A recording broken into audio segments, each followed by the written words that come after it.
Bismillahirrahmanirrahim. Assalamualaikum warahmatullahi wabarakatuh. Alhamdulillahilladzi tajalla li'ibadihi bi asma'ihil husna wa sifatihil fudla. Asyhadu an la ilaha illallah wahdahu la syarika lah. Wa asyhadu anna sayyidana Muhammadan abduhu wa rasuluhu la nabiyya ba'dah. Allahumma salli wa sallim wa barik wa karrim ala sayyidina wa maulana Muhammadin wa ala alihi wa ashabihi ajma'in, amma ba'd. Para pemirsa TVRI Sumatera Selatan yang dimuliakan Allah Subhanahu wa ta'ala, inni uhibbukum fillah.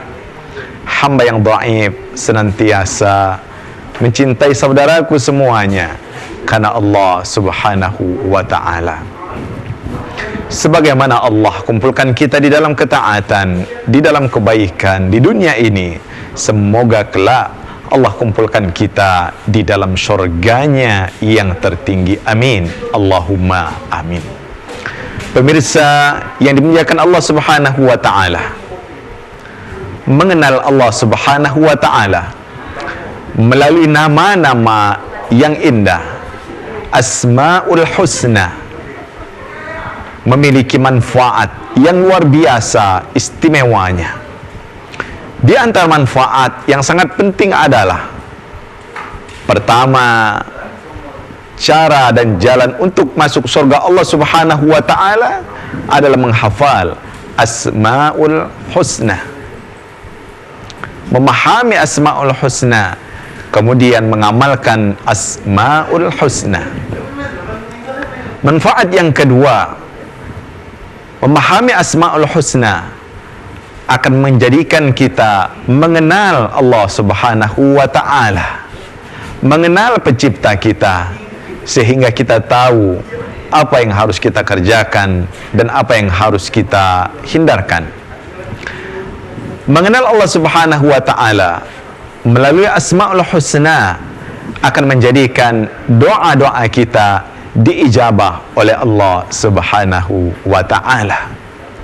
Melalui Asmaul Husna kita akan mendapatkan kecintaan Allah Subhanahu wa ta'ala, karena dalam sebuah riwayat disebutkan ketika seorang sahabat setiap selesai membaca surat di dalam solatnya, dia tutup dengan membaca surah Al-Ikhlas, Qul huwallahu ahad.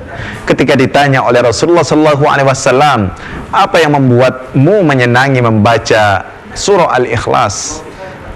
Sahabat tersebut mengatakan, di dalamnya ada nama Allah yang aku sangat senangi. Maka Rasulullah katakan, engkau dicintai Allah Subhanahu wa ta'ala, dan dengan cintamu itu engkau akan masuk surga Allah Subhanahu wa ta'ala. Saudaraku, banyak keistimewaan dan manfaat yang akan kita dapatkan ketika kita memahami nama-nama Allah Subhanahu wa ta'ala yang mulia. Kali ini kita akan membahas salah satu nama Allah Subhanahu wa ta'ala, yaitu Al-Qahhar. Nama Allah Al-Qahhar memiliki makna yang maha mengalahkan, yang maha menundukkan, yang tidak pernah terkalahkan.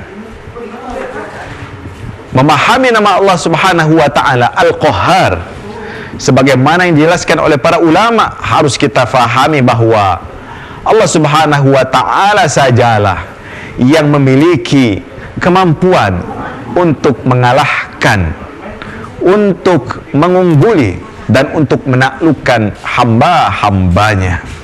Karenanya seorang manusia, seorang hamba Allah Subhanahu wa ta'ala tidak berhak menyandang nama Al-Qahhar. Al-Qahhar disebutkan dalam beberapa penjelasan, dia memiliki makna yang sangat banyak menaklukkannya, yang sangat banyak mengalahkannya. Sebanyak apapun kejahatan manusia, sebanyak apapun kejahatan hamba-hambanya, maka Allah Subhanahu wa ta'ala Maha Qahhar, Allah Maha mengalahkan mereka. Dalam Al-Quran, kata-kata Al-Qahhar tersebut kurang lebih 6 kali. Di antara ayatnya yang berbunyi adalah limanil mulkul yawm lillahil wahidil qahhar. Milik siapa hari ini, alias hari pembalasan? Ketahuilah, sesungguhnya hanya milik Allah yang maha mengalahkan, yang satu-satunya yang maha mengalahkan. Di samping nama Al-Qahhar, juga ada nama Allah Al-Qahir.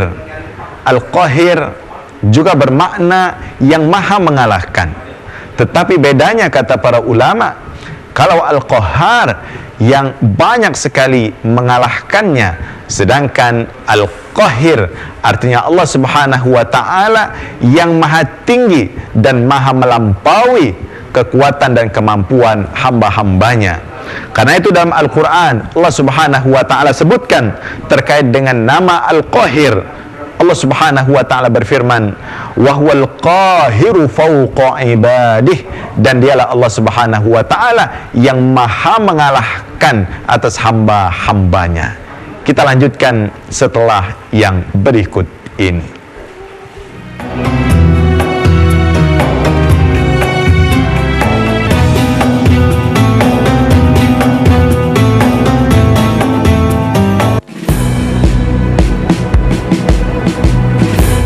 Jalani hari dengan 3 wajib: wajib iman, wajib amal, wajib imun.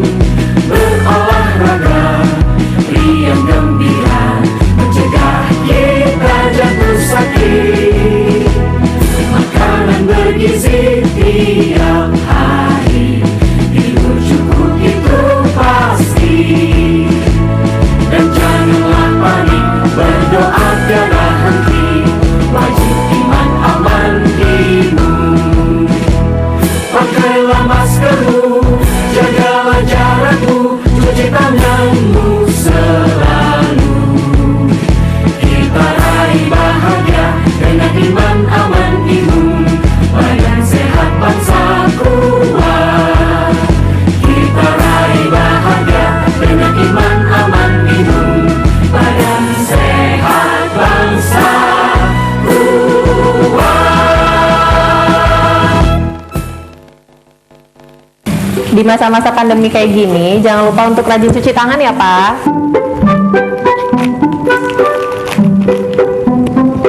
Pak, hand sanitizer kita habis loh. Nanti jangan lupa beli ya. Tenang, Ma. Papa masih punya 1 lagi kok. Aman.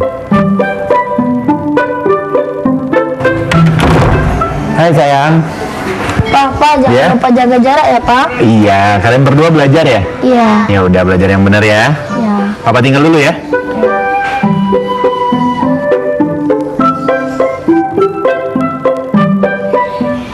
Tuh kan, Pak. Anaknya udah ingetin jaga jarak, maskernya juga jangan lupa dipakai dong. Makasih ya, Ma. Maskerku, maskermu melindungi kita. Nah, Pak, dengan menjaga jarak kita tetap bersatu. Sekarang siapa yang mau pakai hand sanitizer? COVID-19 dapat dicegah dengan 3M, memakai masker, mencuci tangan, dan menjaga jarak. Selamat datang di Corona Fashion Show. Fashion show menarik, gaya nyentrik namun menggelitik. Kita sambut peserta pertama kita dengan tema anti kuman, antibakteri, dan antivirus. Selalu mencuci tangan dengan air yang mengalir sebelum dan sesudah melakukan aktivitas atau menggunakan hand sanitizer. Peserta selanjutnya dengan tema jaga jarak aman. Jaga jarak minimal 1 meter saat berbicara dan beraktivitas. Jarak boleh jauh, tapi hati kita tetap bersatu. Peserta yang terakhir dengan tema anti percikan air dan debu. Masker dan face shield dapat melindungimu. Terima kasih telah membantu mencegah penularan COVID-19 menuju Indonesia sehat.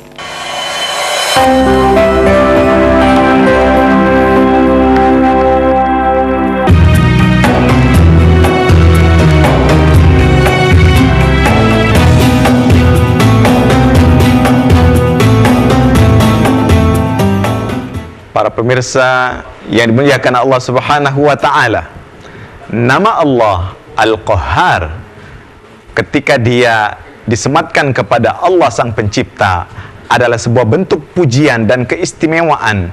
Tetapi apabila Al-Qahhar ini diambil oleh manusia, maka sifat bagi manusia itu adalah sebuah celaan dan hinaan. Karena itu Allah Subhanahu wa taala maha menundukkan, maha mengalahkan, bahkan alam semesta, bumi dan langit Allah tundukkan dan Allah kalahkan. Dalam Al-Quran Allah Subhanahu wa ta'ala berfirman, A'udzu billahi minasyaitonir rajim. Faqala laha walil ardi itiya taw'an aw karha qalata atayna ta'i'in. Allah Subhanahu wa ta'ala katakan kepada bumi dan langit, datanglah atas perintahku, datanglah atau ikutilah perintahku, baik dengan kalian mengikutinya merasa senang ataupun kalian dalam keadaan terpaksa. Ikutilah perintahku, kata Allah, dalam ketaatan atau sebaliknya dalam keadaan kalian terpaksa mengikutinya. Maka bumi dan langit menjawab, qalata ataina ta'in, ya Allah, kami datang, kami mengikuti dengan ketaatan dan ketundukan.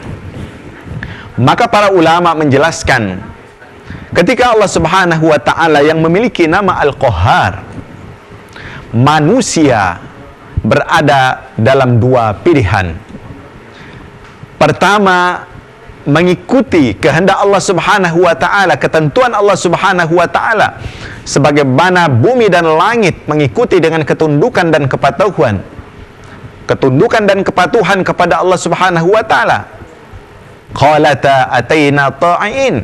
Atau pilihan yang kedua, tunduk kepada Allah dalam keadaan keterpaksaan. Kedua-duanya pasti dalam kendali Allah Subhanahu wa ta'ala. Tetapi ketika seseorang memilih mengikuti perintah Allah dalam kepasrahan, dalam ketundukan dan ketenangan, maka itu sebuah prestasi dan keistimewaan. Tetapi ketika seseorang dipaksa, dikalahkan, ditundukkan sehingga dia terpaksa, maka itu sebuah kerugian. Karena itu kata para ulama, mau tidak mau, suka atau tidak suka, yang namanya manusia ini akan dikalahkan oleh Allah Subhanahu wa ta'ala. Lihatlah bagaimana langit dan bumi, ciptaan-ciptaan Allah Subhanahu wa ta'ala, semuanya mengikuti perintah Allah. Matahari, bulan, dan bintang semua bergerak pada porosnya yang telah Allah tentukan. Lalu bagaimana dengan kita manusia? Apakah kita mengikuti perintah Allah ini dalam keadaan kita marah, kita benci, atau dalam keadaan kita mengikutinya dengan penuh ketaatan dan ketundukan kepada Allah Subhanahu wa ta'ala? Al-istislam, kita menyerahkan diri kita kepada Allah dengan sepenuh ketundukan, sebagaimana Nabiullah Ibrahim alaihissalam ketika diperintahkan untuk menyembelih anaknya, beliau melakukannya dengan penuh ketundukan, tidak dalam keadaan terpaksa. Dalam ibadah haji dan umrah misalnya, hampir mayoritas kegiatan ibadah tersebut adalah simbol ketundukan kita, kepasrahan kita atas perintah Allah Subhanahu wa ta'ala. Tawaf 7 kali keliling Ka'bah, melontar jumroh dan sebagainya, itu adalah bentuk kepasrahan kita, ketundukan kita kepada Allah Subhanahu wa ta'ala. Allah Subhanahu wa ta'ala maha mengalahkan, maha menundukkan musuh-musuhnya dengan berbagai macam cara. Di antaranya kalau kita membaca sejarah misalnya, Allah Subhanahu wa ta'ala ketika pasukan Abraham ingin menghancurkan Ka'bah, apa yang Allah lakukan? Allah mengutus.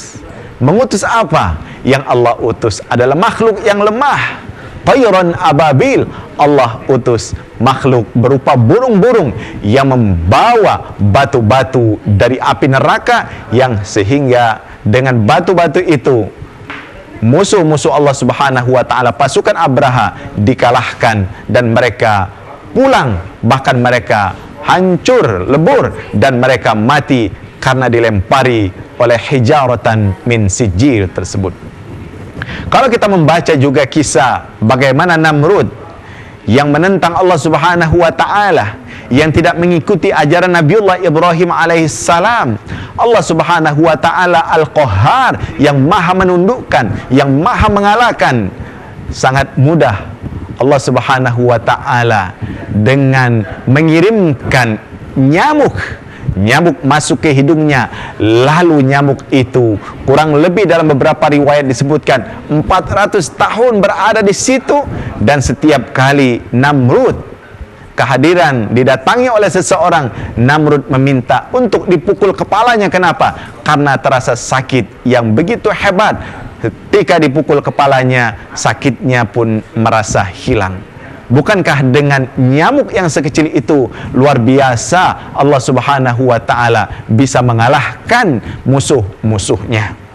Banyak lagi kalau kita membaca ayat-ayat suci Al-Quran, bagaimana Allah Subhanahu wa taala mengalahkan musuh-musuh Allah Subhanahu wa taala, Fir'aun dan sebagainya, dengan cara yang sangat simpel, yang sangat mudah sekali. Kenapa? Karena Allah Al-Qahhar, yang maha menundukkan, yang maha mengalahkan. Kita lanjutkan setelah yang berikut ini.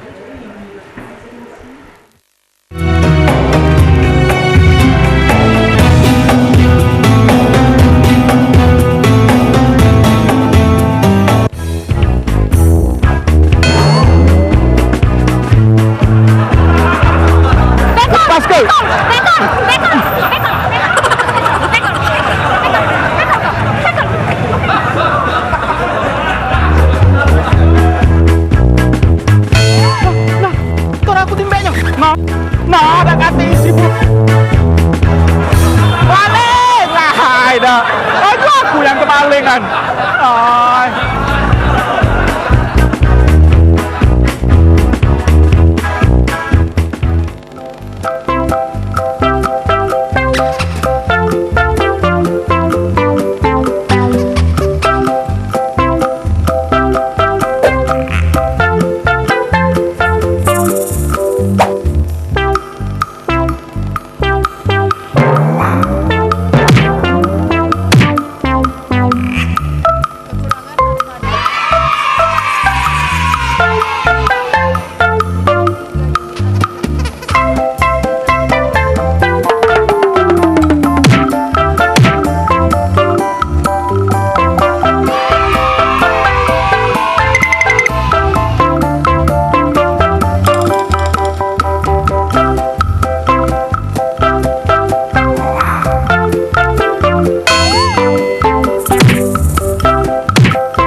Yang duran, payo, mampir. Duran, laju. Tak, duran, mampir. Oh, dah duran manis main ni. Bangun deh, dari linggap.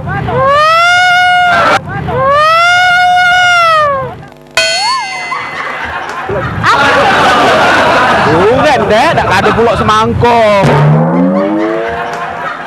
Ini nah, ambil lah. Habis sih bayar aku ni, Paris juga. Nah, kalau ini 30, ambil lah 30. Ini 250, tak apa-apa. Oh, lo kemana? Jangan tak berjadian. Mamang ini berjual no. Dah ada metu. Nah, jangan tak berjadian kita deh. Nah, apa?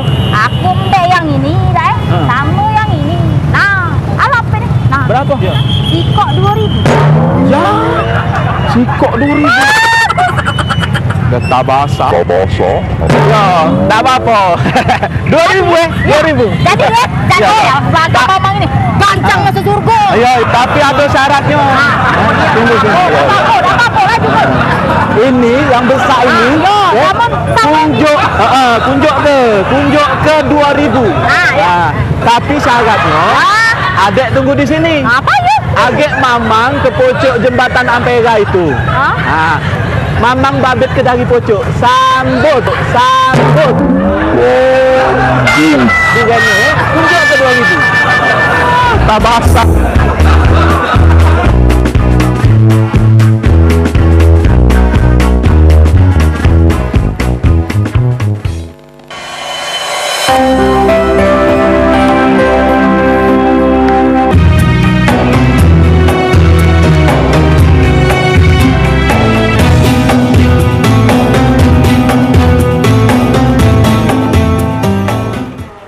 Para pemirsa TVRI Sumatera Selatan yang dimuliakan Allah Subhanahu wa Ta'ala, ketika kita sudah memahami bagaimana Allah Subhanahu wa Ta'ala yang memiliki nama Al-Qahhar dengan begitu gagahnya mampu menaklukkan bahkan hamba-hambanya semuanya yang berbuat maksiat dan berbuat dosa pasti akan dikalahkan oleh Allah Subhanahu wa Ta'ala, maka haruslah kita hadirkan di dalam diri kita beberapa hal untuk menjadikan kita dekat kepada Allah Subhanahu wa Ta'ala setelah mengenal nama Allah Al-Qahhar.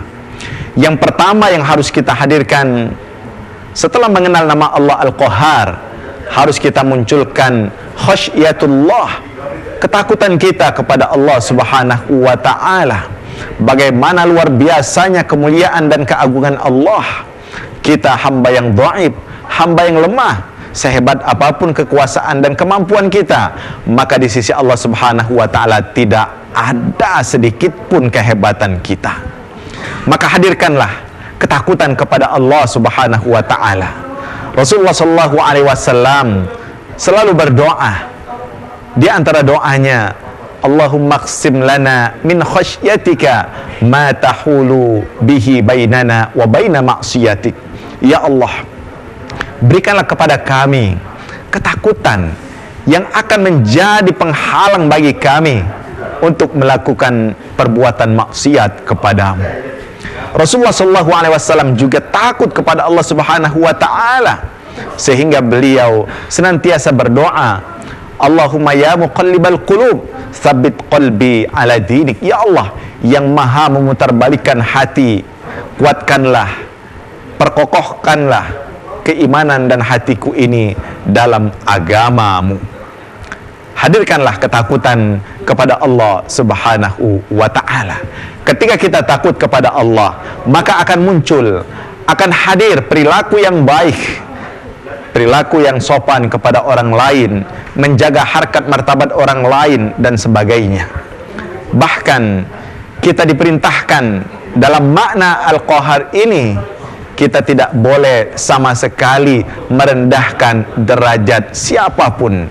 Di antara firman Allah Subhanahu wa Ta'ala berbunyi, fa ammal yatima fala taqhar. Sedangkan orang-orang yatim, jangan sekali-kali kalian berlaku sewenang-wenang kepada mereka. Kemudian yang harus kita hadirkan, kita harus mengalahkan hawa nafsu kita, mengalahkan syaitan yang ada dalam diri kita, sehingga kita mampu melakukan amal-amal yang diperintahkan oleh Allah Subhanahu wa Ta'ala.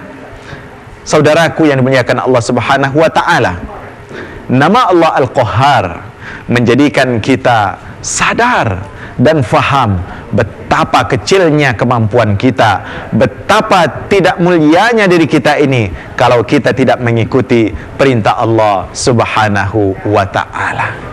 Dijelaskan dalam sebuah riwayat, Rasulullah SAW menjelaskan sebuah hadis qudsi. Allah Subhanahu wa Ta'ala berfirman, ya abdi anta turid, wahai hambaku, engkau menginginkan sesuatu dan aku menginginkan sesuatu, fa in sallamta ma urid, ketika engkau berserah diri mengikuti apa yang aku inginkan, maka akan aku mudahkan semua urusanmu. Sebaliknya, engkau menginginkan sesuatu tetapi engkau tidak mengikuti apa yang aku kehendaki dan aku inginkan, maka kata Allah, akan aku persulit dirimu, dan engkau tidak akan mendapatkan kecuali apa yang telah aku inginkan. Saudaraku yang dimuliakan Allah Subhanahu wa ta'ala, karenanya ketika kita memahami nama Allah Al-Qahhar, mari kita hadirkan bahwa kita tunduk kepada Allah Subhanahu wa ta'ala dalam ketaatan, bukan keterpaksaan, dalam kesenangan, bukan kesedihan. Tetapi ketika kita menghadap Allah Subhanahu wa ta'ala, bertaat kepada Allah, menyembah Allah Subhanahu wa ta'ala, kita dalam keadaan bahagia dan senang. Kenapa? Karena kita tahu bahwa siapapun pasti akan takluk di hadapan Allah Subhanahu wa ta'ala. Senang atau tidak senang, kita pasti dalam kendali dan kuasa Allah Subhanahu wa ta'ala. Rasulullah SAW biasa berdoa kepada Allah Subhanahu wa ta'ala, dan mari kita berdoa kepada Allah apabila kita mengalami ketakutan, kesulitan. Rasulullah mengajarkan sebuah doa, yaitu la ilaha illallah al-wahidul qahhar rabbus samawati wal ard wa ma bainahumal azizul ghaffar rabbana zalamna anfusana wa illam taghfir lana wa tarhamna lanakunanna minal khasirin. Rabbana hab lana min azwajina wa dhurriyyatina qurrata a'yun waj'alna lil muttaqina imama. Rabbana atina fid dunya hasanah wa fil akhirati hasanah wa qina adzaban nar. Subhana rabbika rabbil izzati amma yasifun, wassalamun alal mursalin, walhamdulillahi rabbil alamin. Wassalamu alaikum warahmatullahi wabarakatuh.